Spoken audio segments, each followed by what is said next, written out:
Então, vou continuar falando um pouco aqui sobre a parte de gastroenterologia, mais na parte de cirurgia, né? Vou falar um pouco sobre a hérnia inguinal. Bom, o que é uma hérnia, né? Pra gente ter uma ideia do que é uma hérnia, né? Então, uma hérnia nada mais é do que um enfraquecimento, um relaxamento ou uma ruptura na parede abdominal. Eu vou falar os motivos posteriormente, mas nada mais, nada menos é que isso, tá? Inguinal, quando a gente se refere a inguinal, a gente está se referindo à zona inguinal, né? Anatomicamente falando. É, Ela é perto ali da questão da pelvis e no ligamento inguinal. É... No entanto, quando a gente tem esse enfraquecimento da hérnia, né, esse acometimento de uma hérnia, um enfraquecimento, relaxamento, uma ruptura da parede abdominal, a gente pode ter a entrada de algumas estruturas nessa região. E uma dessas estruturas, normalmente, né, é a alça intestinal, tá?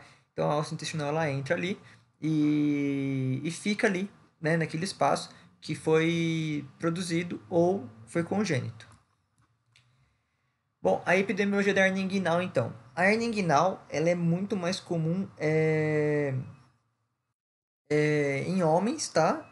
E ela é mais comum, a hernia inguinal é mais comum a hérnia que a gente tem. A gente não tem só a hernia inguinal, a gente tem a hernia femoral, por exemplo, também. Mas a hernia inguinal é a mais comum. A hernia inguinal, ela vai acometer homens, normalmente, que eu acabei de dizer, e pode acometer esses homens abaixo dos 40 anos e acima dos 40 anos. Quando ele comete normalmente abaixo dos 40 anos, a hérnia vai ser normalmente na parte esquerda do paciente.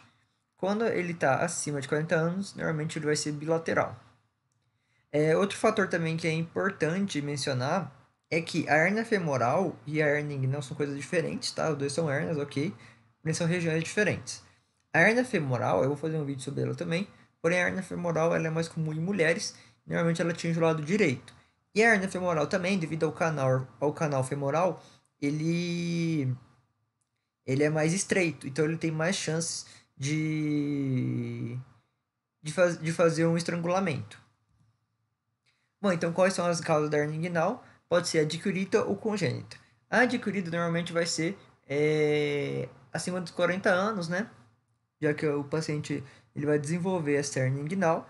E as causas são, por exemplo, com excesso de peso, uma pessoa levar muito peso, né? Ou um excesso de força para defecar, né? E aí pode causar essa hernia inguinal aí. E congênita é quando a pessoa já nasce com ela, que eu vou explicar também os fatores dessas duas hernias. Bom, a gente tem na hernia inguinal, uma coisa importante que a gente tem que saber são as fases dela. A gente tem a fase irredutível, a fase encarcerada e a fase estrangulada. Qual que é a diferença dessas três fases se tratando da hernia inguinal? Bom, a fase irredutível, ela é a fase menos pior, tá? Ela é uma fase onde a gente tem, né, a produção da hérnia, tem a entrada do cólon, entre aspas, né, é, da parte intestinal dentro dela. Mas porém, nesse caso, ela tá mole ainda, então a gente consegue, por meio físico, né, mecânico, apertar ela assim e ela voltar, né, sair da hérnia. Então, essa é a fase menos pior. A fase encarcerada vai ser quando a hérnia ela é formada, a gente tem a entrada da questão do intestino, porém a gente não consegue mais fazer com que ela volte. A gente tenta a questão mecânica ali, porém ela tá dura, já ela não consegue voltar. E a fase estrangulada é a pior fase, tá? Essa é uma emergência cirúrgica. É uma fase que a gente vai ter o estrangulamento dessa parte intestinal. Por quê? Porque ela vai ser estrangulada e vai causar isquemia e pode causar até necrose. Então, por isso que é importante a gente fazer essa, esse diagnóstico rápido e também levar para a emergência.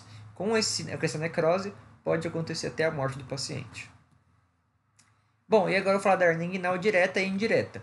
A hernia inguinal direta nada mais é do que as hernias que eu estou falando até agora, que é a hernia adquirida normalmente e acontece depois dos 40 anos.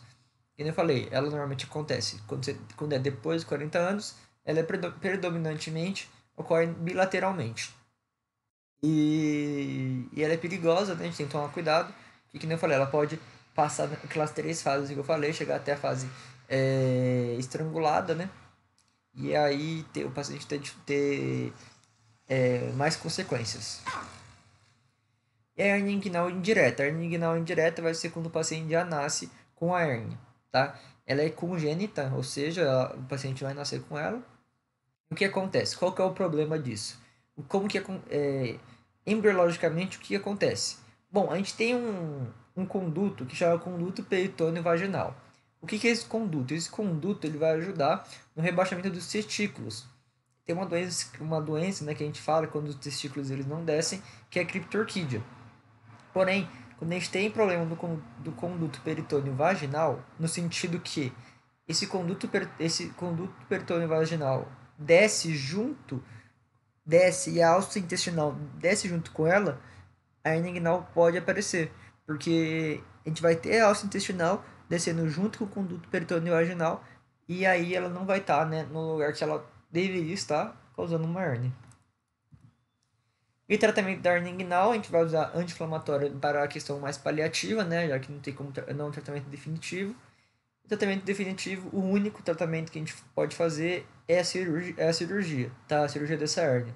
Tanto laparoscópica quanto aberta. E vai depender da questão do paciente e do cirurgião. E é isso, essa é a hernia inguinal.